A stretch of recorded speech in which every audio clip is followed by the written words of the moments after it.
Before we get to the action on the pitch, though, I just wanted to share a little story about Saturday and Mr. Shearer, who loves to be early, I have to say. He's very punctual, is Alan. But on Saturday, he overdid himself because he agreed to do a 5 live interview from Salford, where we record Match of the Day. But he didn't know there was no early kickoff, so he managed to get there 3 hours early. You idiot! Micah, that's exactly what I was calling. Actually, I was calling myself a lot worse than that. I looked at us and said, you idiot. I realised I got a text off Rich, our producer, on Thursday saying, just to remind you lads, there's no early game. I'd already agreed to do 5 live, so I thought there's no way I couldn't pull out. So yeah, I was sat in the office at just after 12 o'clock, finishing the radio, and sat there all on my own, waiting for 2.5, 3 hours for someone to come and join me.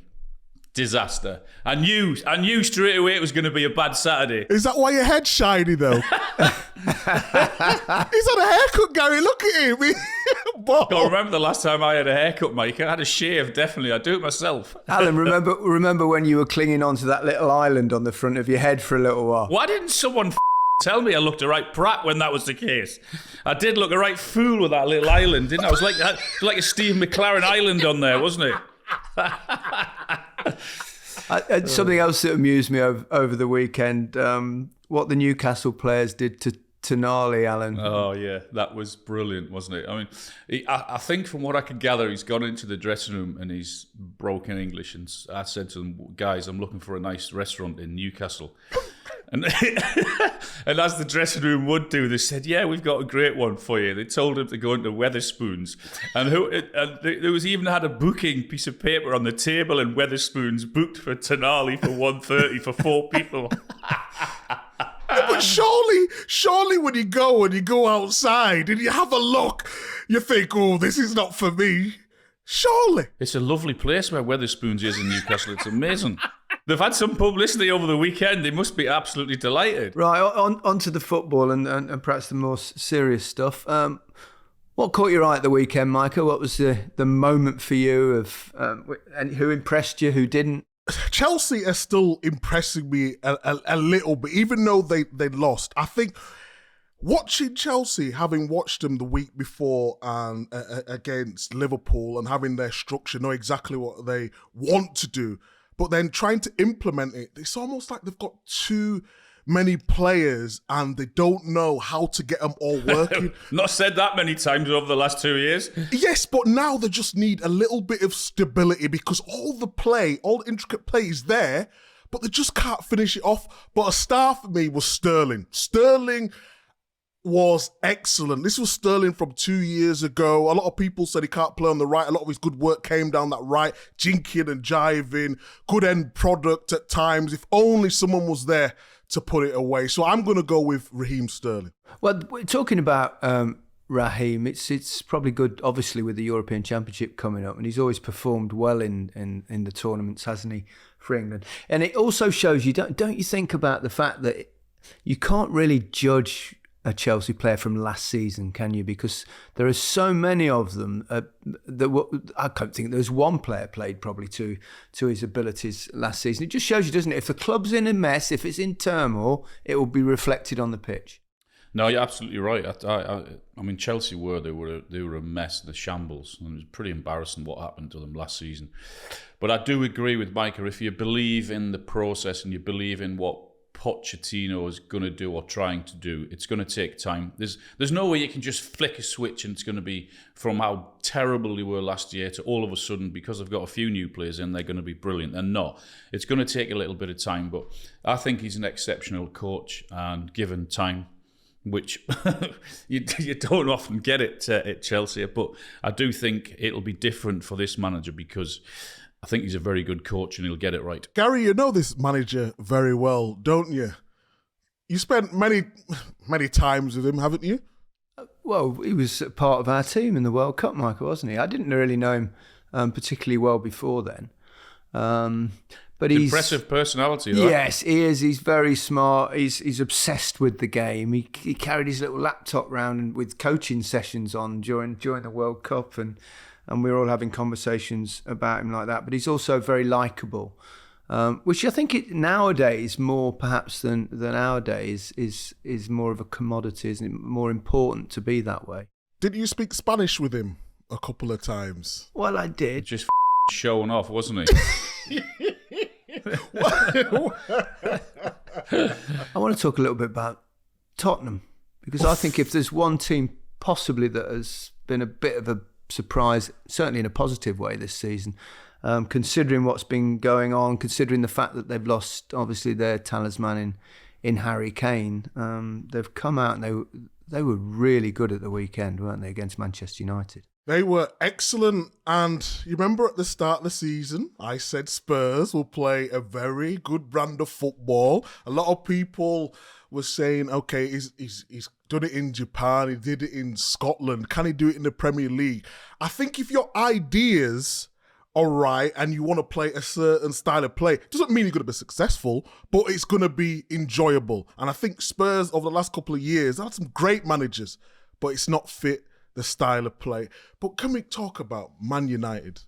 Man United, they are so baffling in what they are trying to do. Just when you think they've cracked it and they're going on an upward spiral, they just put on two pathetic performances. And you're looking around, but they need something in midfield because they're not controlling games at all. I don't know if Rashford wants to be a striker or wants to play on the left. I know you spoke to him many times, Gary, but I think he needs to play on the left. I think they need a proper number 9 now, someone who's going to get hold of the ball so the rest of the team can play off him. They've got that though, Micah. They've brought in a centre forward, Man United. I know he's injured and they've paid a hell of a lot of money for him, for someone so young and inexperienced. So there's a lot of pressure on his shoulders, Højlund, isn't there?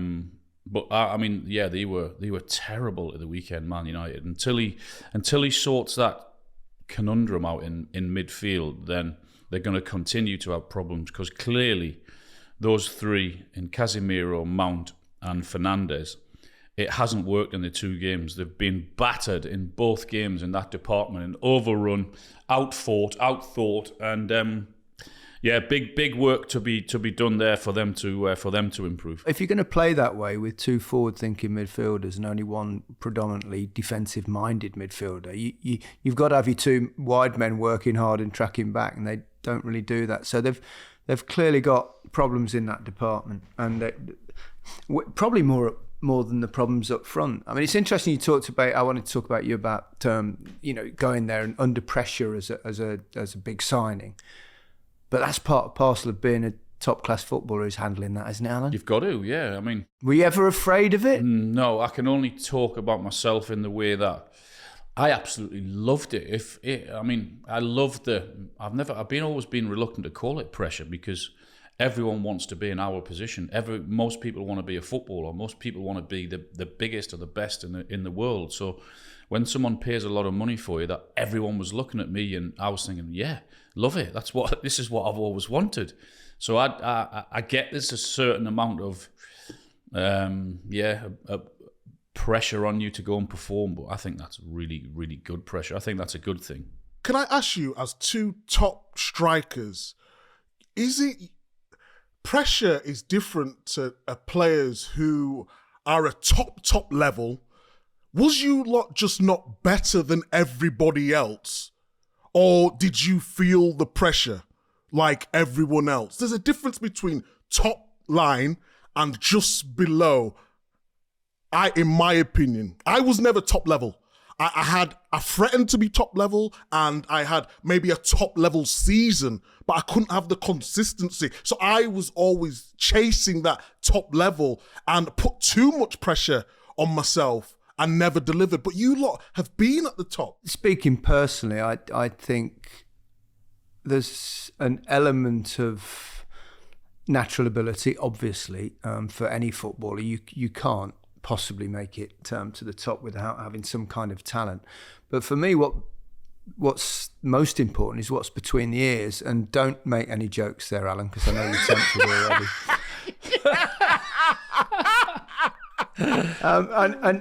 And I think the mental strength, the resilience to deal with spells when things are not going well, to deal with your own fans' abuse at times, if you like, and the handling the pressure of the big situation.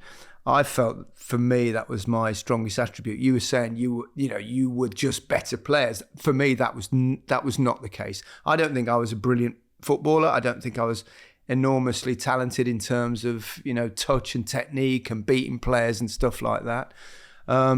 But I was very resilient and very strong and thought about the game a lot in that sense. So I think there are different strengths and lots of things that need to come together if you're going to make it absolute to the top. But I think that the mental side and coping with the stress, coping with the pressure is perhaps the most important ingredient of them all. I don't know whether Alan concurs. No, I agree. Yeah, mentally, I think that makes a difference.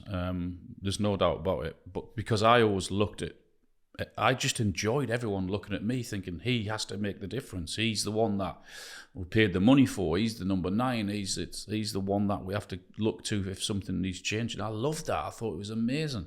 I never ever saw it as pressure, to be honest. Well, whenever you're in the office, Alan, you still enjoy it when we all look at you. Gary, it's not between the ears is the problem, it's the ears that's your problem. See, you came in a bit late. Sorry, there, Alan, I had to just get it out there. It was on the tip of my tongue. I know you did. Going back to the Tottenham side of things, I know you tried to drift it away with your anti-Manchester United stuff. Oh there, no, Micah, don't say that, Gary. Being a City man, but Tottenham's midfield by contrast, and I suppose you have to take into consideration that Wolves' midfield also walked all over Manchester United, but the Sarr and Bissouma combination with Maddison just ahead of it really did work, Alan. They were absolutely fantastic. I mean, they looked fit, got a goal, they defended. It was everything you want from midfielders. They had energy. They got up and down. They created. They got a great response from their fans. And it worked. It worked superbly well. I mean, Man United missed a couple of chances in the first half. It might have been different if those had gone in. But all ifs and buts and what have you. Spurs took their chances and they were a much better team, deserved to win, and were pretty impressive, yeah. And I mean, we said it on Saturday night, didn't we? When the talisman goes or doesn't play, there's always an opportunity for other players to step up and improve. And I thought that's what they did on Saturday. Spurs, early doors for them, I know, but early encouraging signs. If you can hear any noise in the background, the bin men have just arrived outside the house. They're putting Alan's in the bin, aren't they, after what he just said? Oh, he does talk some rubbish. You want to put that f***ing T-shirt in there as well, by the way. What's wrong with this T-shirt? Just got I wasn't on about you, I was on about Micah. Oh, that's all right. Yeah. What's wrong with Micah's T-shirt? It looks very, very smart to me. Brighton continue to impress us, don't they? It doesn't seem to matter who they lose, how many players they lose, how much they sell them for. They still keep churning out brilliant performances. And at the weekend, they were fabulous, weren't they? And that Mitoma goal. I did that game, Gary. I watched all of it, and they were superb in every department. I mean, Enciso, Mitoma, again, Solly Marsh, a couple of goals. Really, really impressive. I mean, the way they move it from back to front and hit you on the break. And I mean, it's amazing what they do in terms of how they get rid of a player or get rid of a coach, and then another one's there straight away ready to come in. What a model they've got there, and they've been mightily impressive the first couple of games. How did they continue to keep doing it? We always said recruitment. Yeah, we know they got good recruitment, and so did Southampton a couple of seasons ago. But Brighton keep pushing the levels constantly year after year, and you're thinking, why are the rest of the league not shopping in the same market that they are? I find it baffling. Being able, the perfect example was Caicedo. £4 million, £4 million. Didn't have the best start either, did he? Bless him. He had a bit of a torrid time, didn't he? But rising to 115 million. I've got nothing but nice things to say about Brighton. I'm looking forward to who's next. The Mitoma goal, one of those, what we always say, an early challenger for goal of the season, but it genuinely was.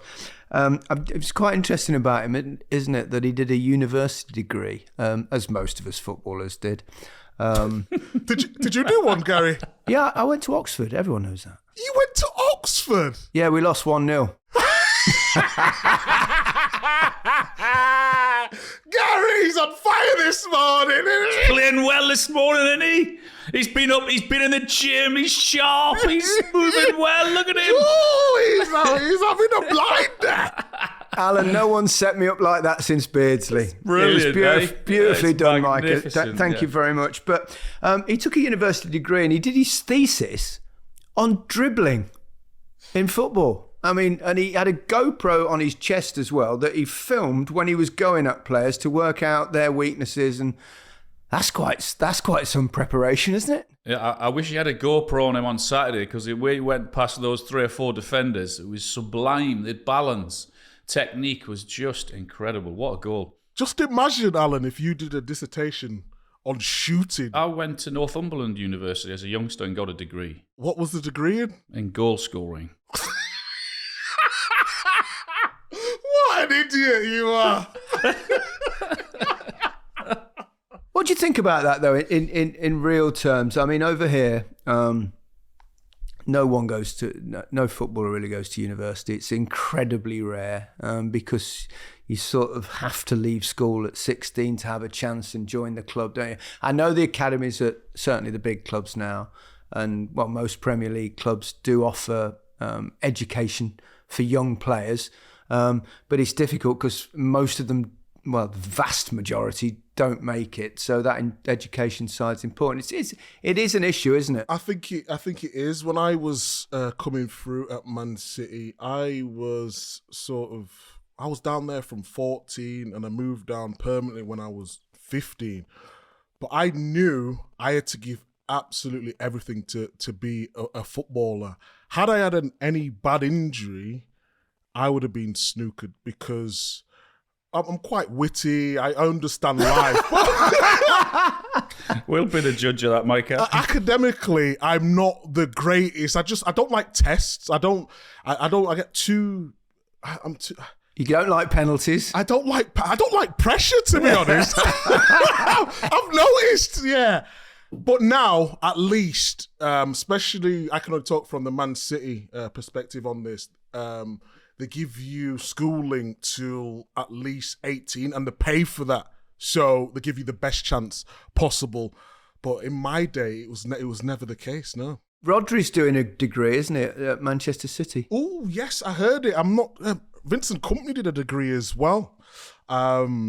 But I don't know what Rodri's taking it in, if I'm being totally honest. But the PFA and the LMA do offer you that once you are a professional footballer or manager. That is out there for you.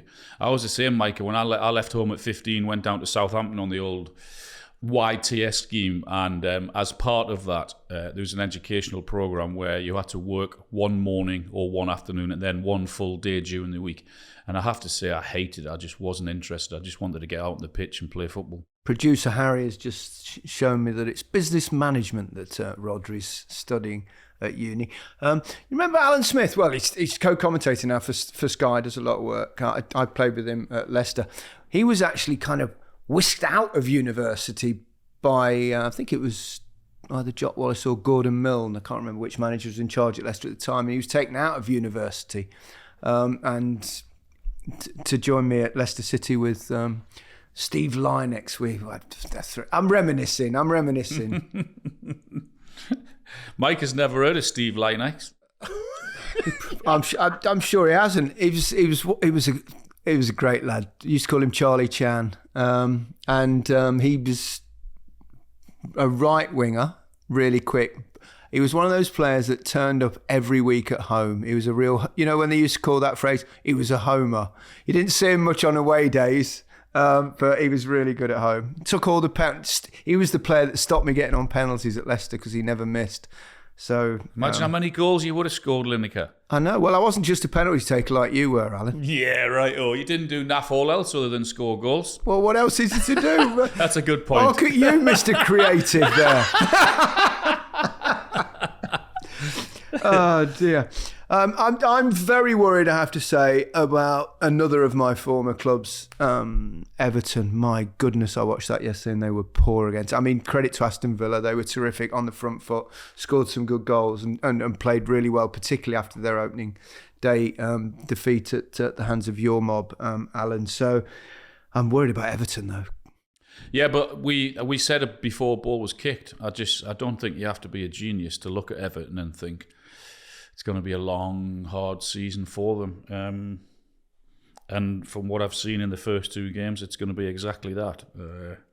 They're desperate for someone to put the ball in the back of the net. And yeah, yesterday would be a worry. I mean, because even last weekend when they were beaten at home, the good thing or the positive thing is that they were still creating chances. I know they missed a few and that's going to be an issue.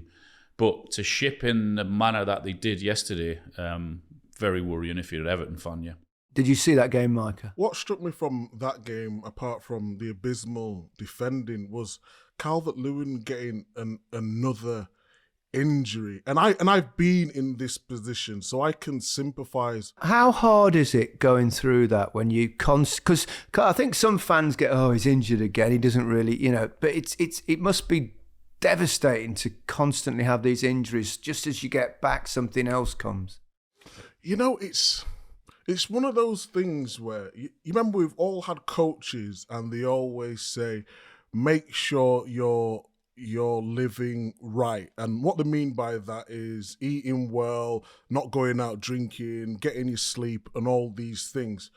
But over the last 18 months, because Calvert-Lewin's quite fashionable, and they've seen him on the front of magazines. Now people say that he's not concentrating on his football. So the old school coaches will be, no nonsense, stop doing that. But the new modern footballer in their spare time wants to show their character.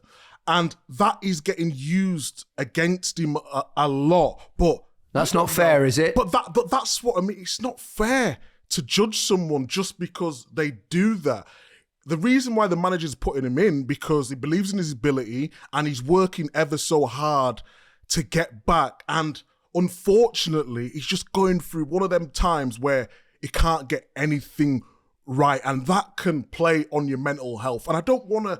People talk about mental health. We've all got mental health, but it's very difficult when people are constantly saying negative things about you, because then you start thinking negatively as well. And he just needs one goal, get his confidence back and no injuries. And we can all see what a good player he is. But I just hope people stop judging him for what he does outside of the field, because it's an easy target. Well, it's not like he's partying, is it, or going out and doing. He's just got a kind of fashion consciousness, and he's quite stylish in that sort of ways. You're damned if you do, and you're damned if you don't, aren't you? In many ways, you saw the thing with Marcus Rashford, didn't you, when he did the campaigning for feeding our school children? I mean, you couldn't do anything more important and more valuable than that in society. But then I was always waiting for the dip in form for everyone to blame that, when in reality that's not got anything to do with it, has it? But I suppose it gives them a stick to whack you with in some ways, Alan. Yeah, absolutely. Unfortunately, that's the life of a footballer. You can't let it affect you. You can't worry too much about what other people are feeling or thinking. So long as he's trying to do everything he can to be on a pitch as much as he can, then that's all he can do. What I would say is, though, from an Everton point of view, I bet Sean Dyche, Mean Warren and Steve Stone are banging on the door of the chairman and whoever it is that constantly get me a forward in this club ASAP, or we're going to have big problems. Let's go and talk about life outside the top flight just for a few minutes. Did you did you see the Wrexham?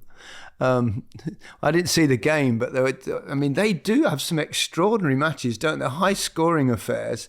I think we met Ryan Reynolds, didn't we, when we did the FA Cup tie?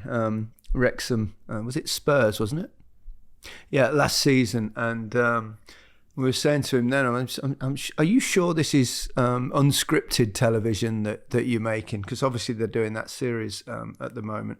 Welcome to Wrexham. But at the weekend, 5-3 down in injury time and managed to draw 5-5.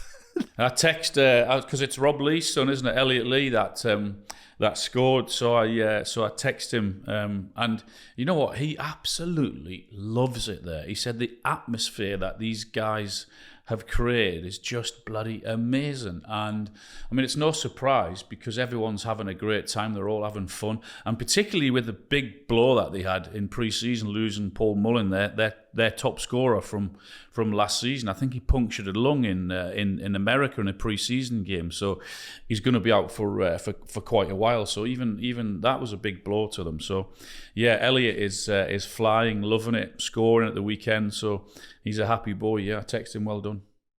I must say I was a bit down, really down actually, as were three of my boys support Leicester as well, and when they got relegated at the end of last season. But it's funny with football, isn't it, that once the season starts, whichever league you're in, and Leicester are now obviously in the Championship, it still means just as much when they play. You still get as much satisfaction as when they win a game. And what happens when you're in the Championship, funny enough, it seems you win a lot more matches. Leicester have won 3 out of 3. They're flying up the top with Ipswich Town. It's nice to have a break, though, isn't it? What would you rather be? You're getting battered every week in the Premier League, and you're fighting relegation all season, and it's miserable, and the fans are angry at you. Yet you get relegated, and all of a sudden you win 3 out of 3. The fan base is happy again. There's a great atmosphere. You're winning again, and it's so different, isn't it? Our executive producer, Tony, my partner in the goal hanger business, he's a big Burnley fan, and I think he goes with his 3 lads as well, repeatedly up to Turf Moor. And I think they enjoyed last season as well. I bet they did with Company walking it in the Championship. It is an interesting one because feels like the end of the world when your team gets relegated, but actually once it starts again, you're in a league, and then you're challenging for a title. Hopefully with Leicester, they've managed to scramble 3 late victories so far in the league. So, will they do it though, Gary? From what you've seen so far, I know you've probably only seen highlights because all the games have not been on TV, but have they got enough to go straight back up? I think they should. I know we've lost obviously Maddison and Tielemans and Harvey Barnes to Newcastle's stolen him. He's not even. They're not even playing him from the start either, Alan. I mean, it won't be long. They're just waiting for Champions League football, Gary, for it to start, and then he can play. Oh, harsh. But I think they should have enough. It's really difficult to say at this early stage because it's a very different looking side than the one that played last season. But they're favourites to go up, and I'd love them to go up. But I am actually enjoying the fact that you wake up on a Sunday morning and won another football match, which is quite changed. I want to finish with the moment of the week. And I think we've gone this week with, I don't know whether you spotted it, but Portsmouth played against Cheltenham. The assistant referee got injured. He was replaced by the 4th assistant referee, whatever he's called. And then he got injured. And then they put out a message on the tannoy asking if there's anyone. And someone volunteered. He was a Portsmouth fan who volunteered. He ran the line, and the Cheltenham coach, Wade Elliott, he said that the substitute assistant was the best they've had this season. See, we had Howard Webb on the other day telling us how difficult it is to get into refereeing. We're clearing a pathway for all these referees to get quicker to the Premier League. Fucking easy. What's the problem? Just get the fans to do it. Maybe that's a secret, Micah. I thought you were going to say, there was a blatant offside decision for his team and he never give it and the goal counted. Yeah, well, there's no VAR at that level. That's the other thing, actually, in the lower leagues. It makes you think when I know we were talking to Howard the other day, but it makes you think when you're watching football, you can actually celebrate a goal and know that once it's given, it's given. But seriously, how did they get injured? Like, how did they both get injured? Like, what are they eating? I think they ran into the corner flag. No, I've no idea. I've no idea on that front. But I remember way back. You won't remember, Micah. It's before you were born, but Alan probably does. Can you remember when I think it was at Highbury. I might be wrong, but they had a similar problem back then. And in those days, there was no fourth assistant. So there was, I think that one of the might have been the referee or the linesman, as it was known in those days, now assistant referee. And they called on the tannoy, and guess who volunteered? One Jimmy Hill, yeah. And that was classic Jimmy. He did. I mean, he's no longer with us, but he was an extraordinary bloke. I mean, he had so many things that he did for the game. I think he was the man that changed to 3 points for a win. There were lots of other different things, and he was an extraordinary character, Jimmy. I worked with him. Did he end up doing it then? Yeah, he was on the linesman. Yeah, wow, he went on. He went and ran the line. Yeah, wow. Yeah, definitely. Amazing. He did it in a game. I mean, it was classic Jimmy. He'd love that attention, which reminds me, funny enough, of a story when I worked with him, and I can't remember what game it was, but we were in the box at a game behind the goal. And they could, when the fans can see you and they offered, we've been there ourselves, you get a little bit of stick. So all the fans start singing, Jimmy Hill, you're a Jimmy Hill. So they went on and on. And Jimmy just turned to us and he went, well, that's fame for you. Brilliant.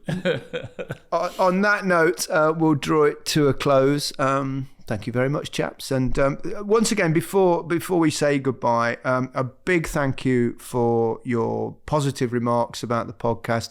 A big thank you for listening, and we'll keep trying to entertain you. Goodbye, everyone. Goodbye. Thank you.